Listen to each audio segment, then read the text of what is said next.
Okay, hello everyone. So today's video is the continuing video of the previous one. So yesterday we have studied lump sum method and installment method. The theoretical part we have covered. Now in this video we are going to see what are the entries that we have to make in both the methods. So before watching or before starting that, you have to know one thing very carefully. एक चीज़ बहुत ही ध्यान से समझ लीजिएगा कि कभी भी question जब हम लोग सॉल्व करते हैं, first of all there are 3 types of capital. You all know authorise capital, issued capital and subscribe capital. ये कौन सी कैपिटल होती है? This is the maximum capital which the company wants. ये वो कैपिटल होती है जिसमें जो कंपनी को चाहिए होती है टू स्टार्ट इट्स बिजनेस और to run its business activity. ये वाली कैपिटल होती है ऑथराइज कैपिटल जिसे हम लोग कहते हैं. The next is issued capital. Issued capital means in authorise capital का ही एक पार्ट होता है इशूड कैपिटल, जो कंपनी इशू करती है जनरली. फॉर एग्जांपल कंपनी को चाहिए 10 lakh rupees for running its business activity, but in that 10 lakh rupees the current availability is only 5 lakh. उन 10 लाख रुपए में अभी जो फ़िलहाल करंट में चाहिए that is only 5 lakh. So company issued capital of only 5 lakh, that is known as issued capital. So in 5 lakh company gets only 4 lakh capital, or we can say only company gets only the amount of rupees 4 lakh as capital. So that means what? That means the public have purchased the share of amounting to rupees only 4 lakh. So whenever we will solve the question, or whenever we will start a question, start solving a question, we always start the question by this capital. If in the question all these three capitals are given, question में तीनों capital अगर लिख के आ गई हैं, so what we do, we will just solve the question from subscribe capital. Why? Because this is the original money which the company gets. How? Because the public subscribe capital is what? Subscribe capital is that capital which the company have received in actual. ये वो amount है shares का जो company को मिला है in actual form. So always we will do question with this capital. So first one was lump sum method. lump sum method.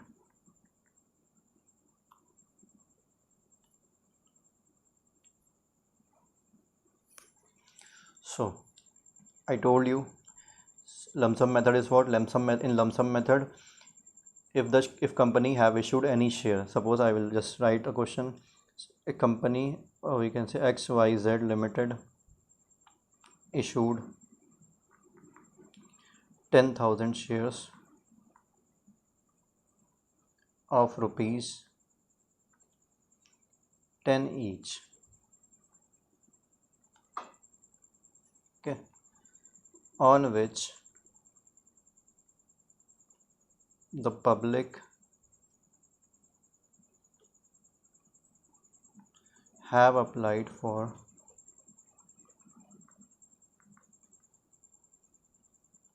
9,000 shares.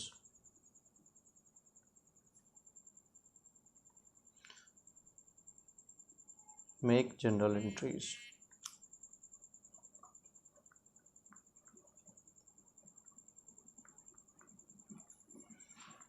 Okay, so this is the question. It is written as XYZ Limited issued 10,000 shares. एक company है जिसने 10,000 share issue करे हैं of rupees 10 each. एक share की value है 10 रुपये. Company ने इशू करे 10,000 शेयर. एक शेयर की वैल्यू गिवन है 10 ईच. एक शेयर है 10 रुपये का. On which the public have applied for 9,000 shares, जिसमें कंपनी के पास एप्लीकेशंस पहुंची हैं सिर्फ 9,000 शेयर्स परचेज करने की. कंपनी ने भेजे मार्केट में 10,000 शेयर्स हैं, बट पब्लिक ने एप्लीकेशन भेजी. अप्लाइड मीन्स एप्लीकेशन पब्लिक ने भेजी है 9,000 शेयर्स की. कंपनी के पास एप्लीकेशन पहुंची है सिर्फ 9,000 शेयर्स परचेज करने की. We have to make journal entries for this. So this is automatically we will get to know that this is lump sum method. Why? Because company have issued rupees 10 each share. One share is of rupees 10 each, and there is nothing given that this 10 rupees have been divided.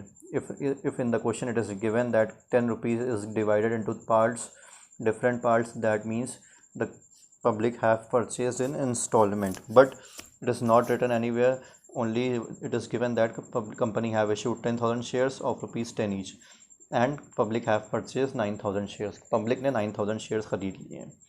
So let's just start this question. How to solve this question? First of all, जब public, तो सबसे पहले बहुत ध्यान से सुनिए, जब company shares issue करती है मार्केट में, तो that is for general public. वो शेयर्स सब के लिए होते हैं. जितनी भी पब्लिक मार्केट में रह रही है वो शेयर्स को कोई भी पब्लिक ख़रीद सकती है. पब्लिक में से कोई भी आदमी ख़रीद सकता है उसको. तो वो स्पेसिफाई होकर नहीं जाती किसी के पास कि सिर्फ ये XYZ आदमी ख़रीदेगा. नहीं, वो जनरल पब्लिक के लिए होता है, कोई भी ख़रीद सकता है. So the interested people they only purchase the shares. जो इंटरेस्टेड होता है वो ख़रीद लेता है, जो इंटरेस्टेड नहीं होता वो नहीं ख़रीदता है. So automatically whenever the company send the shares in the market, they get sold out automatically by themselves. वो अपने आप से बिक जाते हैं. क्यों? क्योंकि all those interested people they will purchase it automatically. जो भी इंटरेस्टेड होगा वो खुद ख़रीद लेगा. तो सबसे पहली एंट्री क्या होगी? First entry would be bank account debit to share application.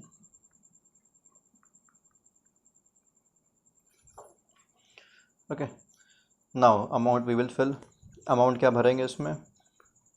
आपको बताया हमने कि we always solve the question from this capital subscribe. Public ने जितना ख़रीदा है. क्यों? क्योंकि कंपनी को उतना ही अमाउंट मिला होगा जितना लोगों ने ख़रीदा है.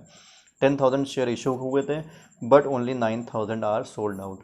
सिर्फ 9,000 की एप्लीकेशन आई थी.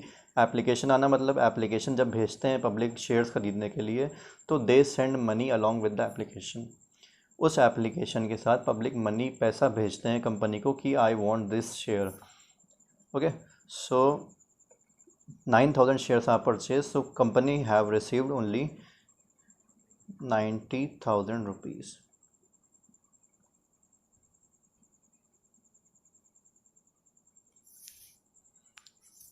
Now why this entry? ये एंट्री क्यों बनी है? बिकॉज आई टोल्ड यू कि पब्लिक को भेजते हैं शेयर्स कंपनी, तो shares automatically get sold out. Shares अपने आप से बिक जाते हैं. Company don't have to ask to purchase. Company को कहना नहीं पड़ता है किसी एक आदमी से कि इसको ख़रीदिए.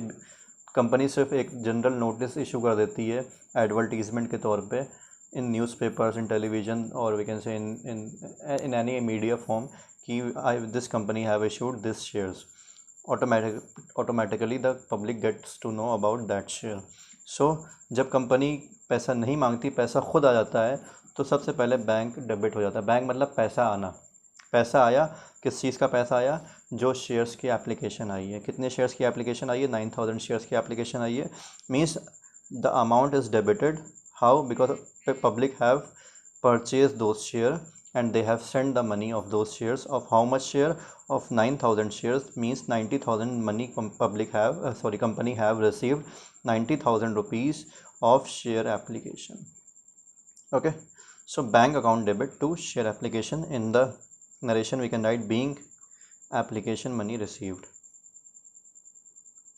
Being application money received. Now in the second entry, now company have receive the money. Company को पैसा मिल गया है.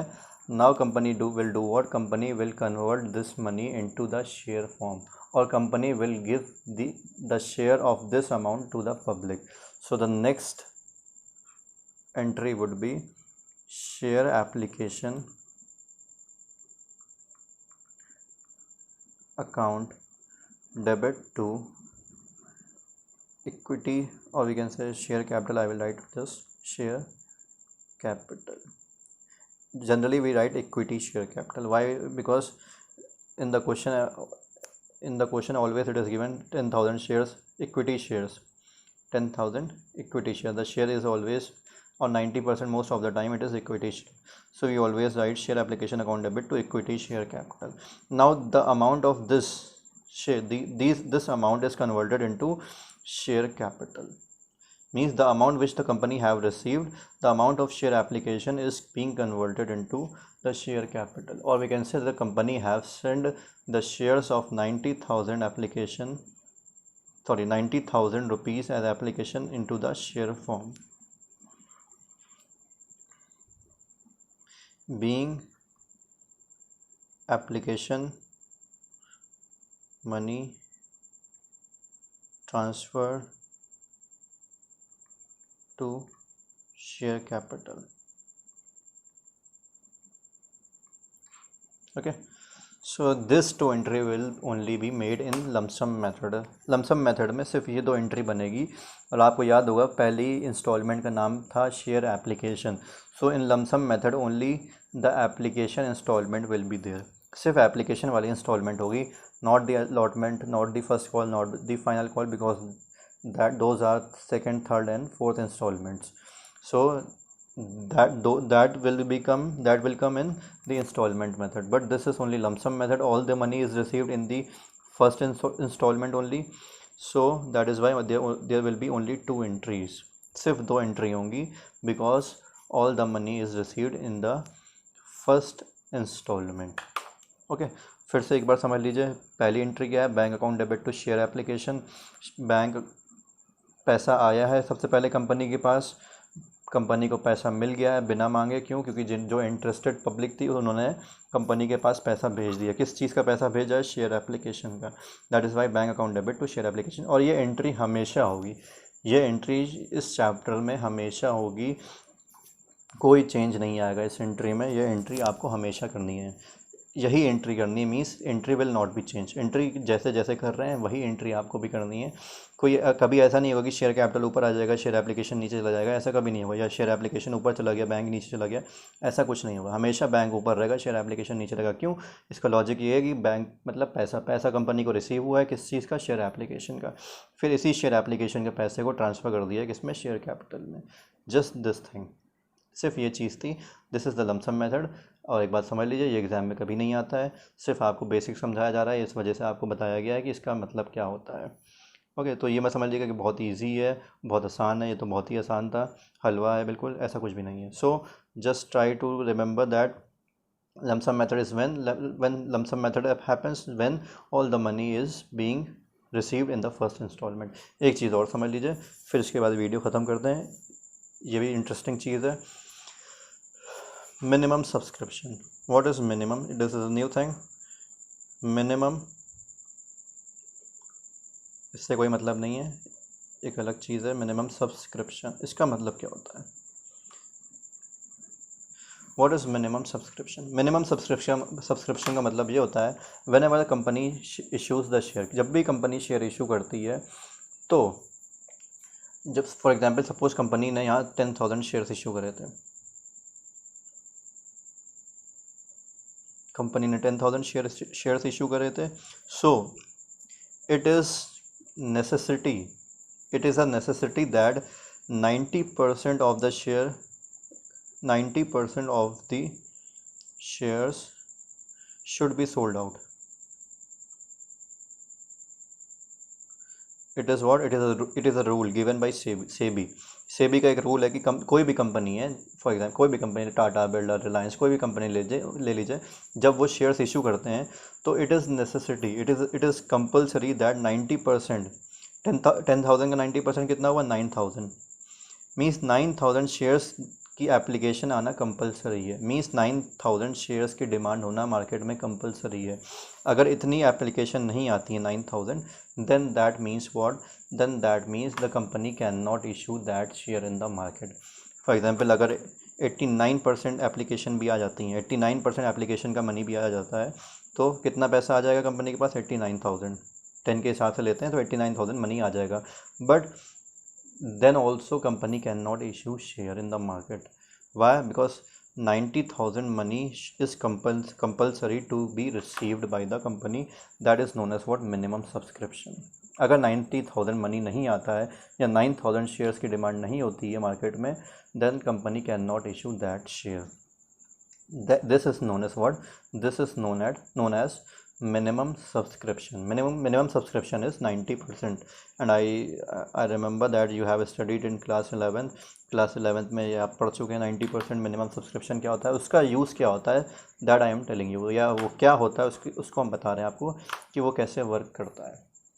Okay, so that was minimum subscription. वो भी समझ में आ गया आपको. और कुछ नहीं बचा? और कुछ बचा इसमें? I don't think so.